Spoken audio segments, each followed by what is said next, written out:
கிடையாது. அவங்க தினமும் உழைச்சிட்டு வராங்க. நான் பட மாட்டேன், நானும் இந்தியாவுக்கு நான் போக மாட்டேன்றவங்கள ஒரு நாள் அவங்க அம்மாவுக்கு என்ன ஆயிடுச்சுன்னா உடம்பு சரியில்லாம ஆயிடுச்சு.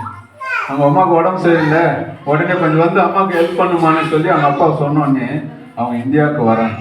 இந்தியாவுக்கு வந்து அவங்க அம்மாவை கவனிக்கிறாங்க. அப்பொழுதுதான் என்ன பண்றாங்க, 3 நிகழ்வுகள் நடக்குது. ஒரு முஸ்லீம் ஆள் வந்து கேட்குறாங்க, அம்மா எங்கள் பொண்ணு எங்கள் ஒய்ஃபுக்கு டெலிவரி பார்க்கணும், நீங்கள் வாங்க. நான் அப்போ அப்பா அவங்க 12வது படிச்சுருக்காங்க, நான் வரமாட்டேன்.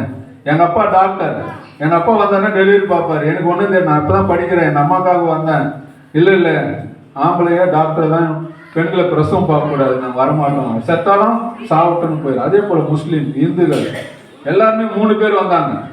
எல்லாம் என்னால் முடியாதுன்னு சொன்னோடனே அந்த ஈவினிங் உட்காந்துக்கும் போது அந்த 3 பணமும் போகிறத அவங்க பார்க்குறாங்க ஜன்னல் வழியா. அவங்களுக்கு ஒரு மாதிரி ஆயிடுச்சு, ஏன் என்னை காப்பாற்ற முடியல, நிறைய உயிர்கள் இந்தியாவில் பரிதாபமாக சாகுது, இவ்வளோ கஷ்டப்படுறாங்களேன்னு சொல்லி அவங்க உடைந்து இருக்கிற பொழுது தான் இயேசுக்களை அர்ப்பணிக்கிறாங்க. இயேசப்பா நீ இந்த பணியை செய்வியா, இந்த ஏழை மக்களை காப்பாற்றுவியா, வேலூரை காப்பாற்றுவியா. எத்தனையோ இந்தியாவில் எத்தனையோ இடங்கள் இருக்குது, ஆனால் வேலூர் எங்க நம்மள வைத்த அன்பு, கடவுள் வைத்த அன்பு. அவ்வளோ பெரிய சென்னை இருக்குது, பெங்களூர் இருக்குது, கல்கத்தா இருக்குது, ஆனால் வேலூருக்கு ஏன் வந்தாங்கன்னா நம்மள வைத்த கடவுளுடைய அன்பு. அவங்க நான் செய்கிறேன், நான் போய் டாக்டர் ஃபர்ஸ்ட்டு கல்யாணமே பண்ணிக்கலாம், கடைசி என்ன பண்ணிக்கல, நான் கல்யாணம் பண்ணிக்கிறேன், நான் பணக்காரன் நல்லா செட்டிலாக இருப்பேன்னு சொன்னவங்க இந்தியாவுடைய நிலைமையை பார்த்து அவர் வறுமை காத்து தன்னையே தியாகம் செய்தார். கல்யாணம் பண்ணிக்காம தன்னுடைய வாழ்க்கை என்ன பண்ணாங்க, இந்தியாவுக்கு என்பதை விட வேலூர் மக்களுக்காக தன்னை தியாகம் செய்தார். எத்தனையோ பிள்ளைகள் காப்பாற்றப்படுது, எத்தனையோ உயிர்கள் வேலூர்ல காப்பாற்றப்படுது. ஏன் சொல்றேன்னா அவருடைய அர்ப்பணிப்பு இல்லாமல் நாம் நல்லா இருந்திருக்க முடியாது, அவருடைய அர்ப்பணிப்பு இல்லாமல் நம்ம வசதியா இருந்திருக்க முடியாது, அவருடைய அர்ப்பணிப்பு இல்லாமல் நம்ம ட்ரெஸ்ஸோ பைக்கோ வசதியோ வீடோ இருந்திருக்க முடியாது. அவருக்கு கல்வியை கொடுத்தனால்தான் 4 அதிகாரிகள் படிச்சாங்க, 4 வசதிகளை உருவாக்குறாங்க, அவங்க குடும்பத்தில் கவர்மெண்ட் ஜாப். இப்படிப்பட்ட சூழ்நிலைகளை கிறிஸ்துமஸை தன்னை அர்ப்பணித்தார். எத்தனையோ மிஷனரிமார்கள் தன் உயிரையே தியாகம் செய்தார். 200 பேர் வருவாங்க, இந்தியாவுக்குள்ள வரும்போது 10 பேர் தான் இருப்பாங்க. இது என்ன பேர், 180 பேர் தன்னை உயிரை மாய்த்து. அது வரத்துக்குள்ள கால்ரா உடம்பு சரியில்லாம எல்லாம் சேர்த்துருவாங்க. வர்றதே 10 பேர். 10 பேர் இங்க வசதியாக வாழறாங்களா, மற்றவருடைய வசதிக்கு இல்லாம மற்றவர்களை வசதி செய்ய தன்னை மாய்த்து கொண்டார், தன்னை அர்ப்பணித்தார்.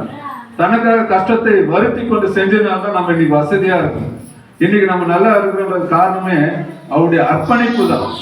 இதே போல நிறைய பேர் சொல்லலாம், ஆனா கடவுள் தன்னை எப்போது அர்ப்பணித்தாரோ அந்த அடிப்படையை வைத்து தான் அவரும் தன்னை அர்ப்பணிக்கிறார். ஐடஸ் கார்டு நம்ம எந்த அன்புல செஞ்சாங்க, கடவுள் மேல வைத்த அன்புனால மற்றவங்களுக்கு உதவி செஞ்சாங்க. அன்னை தெரேசா, அது நம்ம கை தொட முடியுமா, அடுத்த அன்பு ருசி பார்த்ததுனாலதான், தன்னை அர்ப்பணித்தனால்தான் நிறைய குஷ்டரோகமே இல்லாத மாநிலமாக இந்தியாவாக உருவாகி இருக்குது.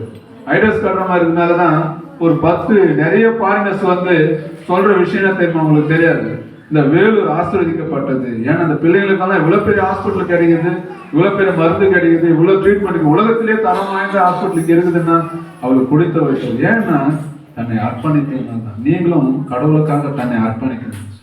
ராஜேஷ் அண்ணா, வசந்தி அக்கா, அம்பிகா அக்கா இவங்கெல்லாம் பார்க்கும்போது கிறிஸ்துமஸ்க்காக சிஸ்டர்ஸ், அப்புறம் அண்ணன் கூட வந்து குமரேஷ் அண்ணா இவங்கெல்லாம் வந்திருக்கிறாங்க. ஏன்னா தன்னை கடவுளுக்காக அர்ப்பணிக்கிறது.